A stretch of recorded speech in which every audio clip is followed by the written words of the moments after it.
Au conservatoire de Cergy-Pontoise, les disciplines sont variées. Éveil musical, hautbois, flûte ou encore orchestre symphonique. En plus de la musique, des cours de théâtre et de danse. Ce week-end, le conservatoire ouvrait ses portes pour quelques démonstrations. Ici, pas de limite d'âge pour les futurs inscrits, mais une condition primordiale, s'investir à fond et sur la durée.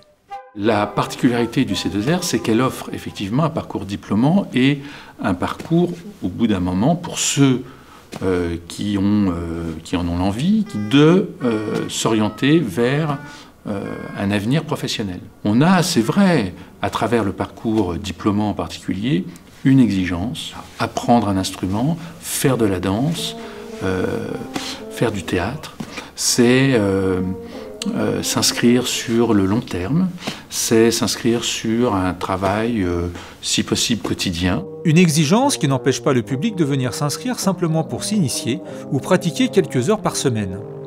Avec ses 90 professeurs, le conservatoire accueille chaque année 1200 élèves. Musique classique, jazz, danse contemporaine. Depuis plus de 30 ans, le Conservatoire régional de Cergy propose à la fois des cours de loisirs, mais aussi des diplômes. Je pense qu'on a dans un même lieu tous les instruments possibles, donc quand on a plusieurs enfants, c'est plus facile.